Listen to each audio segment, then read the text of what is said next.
On the Mount of Olives, Jesus' disciples asked him what signs there would be to signal his return and the end of the world. Jesus' response has become known as the Olivet Discourse. This is how Matthew records it. As Jesus was leaving the temple grounds, his disciples pointed out to him the various temple buildings. But he responded, "Do you see all these buildings? I tell you the truth, they will be completely demolished. Not one stone will be left on top of another." Later, Jesus sat on the Mount of Olives. His disciples came to him privately and said, "Tell us, when will all this happen? What sign will signal your return and the end of the world?" Jesus told them, "Don't let anyone mislead you, for many will come in my name, claiming, 'I am the Messiah.' They will deceive many, and you will hear of wars and threats of wars. But don't panic. Yes, these things must take place, but the end won't follow immediately. Nation will go to war against nation, and kingdom against kingdom. There will be famines and earthquakes in many parts of the world, but all this is only the first of the birth pains, with more to come. Then you will be arrested, persecuted, and killed. You will be hated all over the world because you are my followers, and many will turn away from me and betray and hate each other." The very first thing that Jesus tells his disciples to watch out for is an increase in false religion led by false messiahs. John wrote, "Dear children, the last hour is here. You have heard that the Antichrist is coming, and already many such Antichrists have appeared. From this we know that the last hour has come." So prior to the appearance of the Antichrist, there will be many little Antichrists. This will be the first sign of his coming. Jesus then says that there will be an increase of war and threats of war. The geopolitical landscape will become increasingly tumultuous. There will be also an increase in famines and natural disasters. Jesus describes all these problems as birth pains. The significance of this metaphor is that birth pains increase in intensity and frequency as time rolls on. This is how it will be with all these things. Next, Jesus says, "Then you will be arrested, persecuted, and killed. You will be hated all over the world because you are my followers, and many will turn away from me and betray and hate each other." How will this be a specific sign of the end? After all, if persecution has been normal throughout all history, it can hardly be considered a sign just because it's still happening at the end of time. However, the specific sign that Jesus is telling us about is that it will get noticeably worse. The birth pains metaphor applies once more. In fact, this is almost certainly describing a kind of end-time genocide. So bad will it be that many Christians will buckle under the pressure and for the sake of comfort denounce their faith and join the crowd. Many Christians will even find themselves betrayed by those who should have been their friends and partners in the gospel. This puts us in mind of Judas betraying Christ himself. The news that Christianity is now the world's most persecuted religion isn't a surprise. The news that the persecution is increasing isn't a surprise. We're merely seeing the words of Jesus coming to life before our very eyes. We are witnessing the birth pains. Do birth pains ever get easier? Not at all. As such, we must look to the future knowing that things aren't going to get easier, they're going to get worse. Jesus continues on the Mount of Olives saying, "And many false prophets will appear and will deceive many people. Sin will be rampant everywhere, and the love of many will grow cold. But the one who endures to the end will be saved. And the good news about the kingdom will be preached throughout the whole world, so that all nations will hear it, and then the end will come." We're going to need endurance in the end times. Endurance right up until the very end. Sin is going to be rampant. People will become more selfish. Love is going to grow cold. This isn't a pleasant picture. Having given that general picture for the whole world, Jesus then focuses on the things that must occur specifically in Israel before the end comes. The day is coming when you will see what Daniel the prophet spoke about, the sacrilegious object that causes desecration standing in the holy place. Reader, pay attention. Then those in Judea must flee to the hills. A person out on the deck of a roof must not go down into the house to pack. A person out in the field must not return even to get a coat.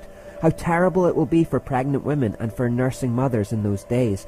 And pray that your flight will not be in winter or on the Sabbath. For there will be greater anguish than at any time since the world began, and it will never be so great again. In fact, unless that time of calamity is shortened, not a single person will survive. but it will be shortened for the sake of God's chosen ones. Jesus is describing an end-time event known as Jacob's trouble, whereby Israel will be attacked and trampled upon during the reign of the Antichrist. This event was prophesied through the Old Testament prophets, and Jesus can't return until it has happened.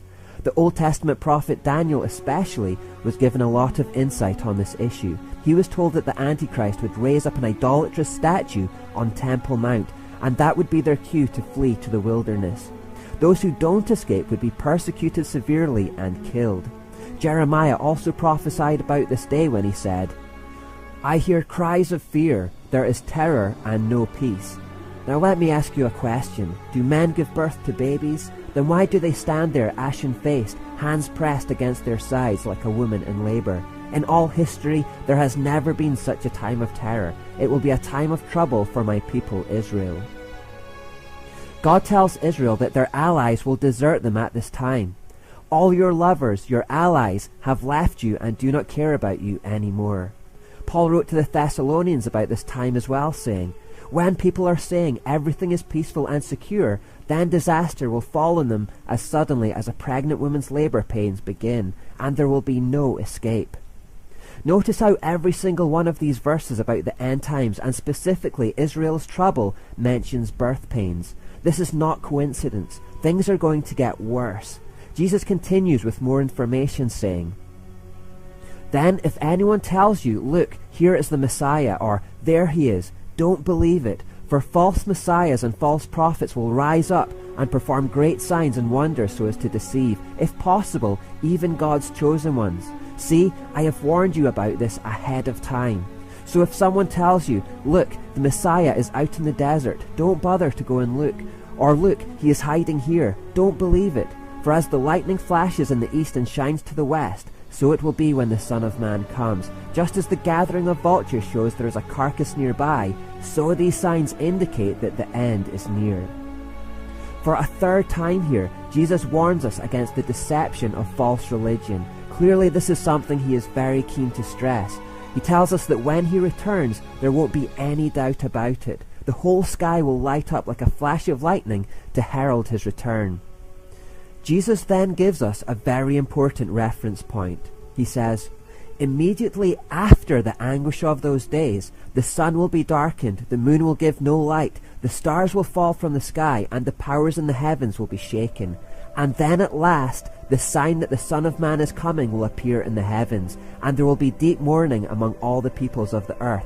And they will see the Son of Man coming on the clouds of heaven with power and great glory. And he will send out his angels with the mighty blast of a trumpet, and they will gather his chosen ones from all over the world, from the farthest ends of the earth and heaven." I've emphasized the word after and the words "and then at last" because they are giving us a chronological timeline of events. After the increase in false religion, after all of the false prophets, after the increase in wars and threats of wars, after the increase in natural disasters and famines, after the persecution of Christians, after many of those turn away from the faith, after the increase in sin which leads to the hardened hearts and cynicism, after the sacrilegious idol is set up in Jerusalem, after all of those things, the sun and moon will go dark and the stars will fall from the sky. And then at last, Jesus comes to gather his chosen ones from all over the world. Very simply, the timeline that Jesus sets out for us is suffering and tribulation first, then the sun and moon going dark, and then, at last, the rapture. There will be no rapture until after the tribulation and the sun and moon have gone dark. That means that many of God's people will be here for the famines and natural disasters. They'll be here for the increase in false religion and false prophets. They'll be here for the increase in wars. They'll be here for the increase in persecution and hatred. They'll be here for a time of destruction for Jerusalem. They'll be here until the lights go down. No wonder Jesus says to his followers that they will need endurance in those times. Will the Christian church go through the tribulation? That's the big question that everyone wants to know when they read the book of Revelation. And that's why I've started our study of the book here with this foundation. I wanted to highlight that the Bible promises us tribulation. It's natural and perhaps even necessary. I also wanted to highlight that throughout history, we have always had tribulation. It's rarely been any other way. And finally, I wanted to highlight that we currently do have tribulation. We have tribulation right now, today. The church is currently the most persecuted people group in the world. The Olivet Discourse simply tells us that it's going to get worse. And that's the sobering foundation that we must put in place before we turn to the book of Revelation itself.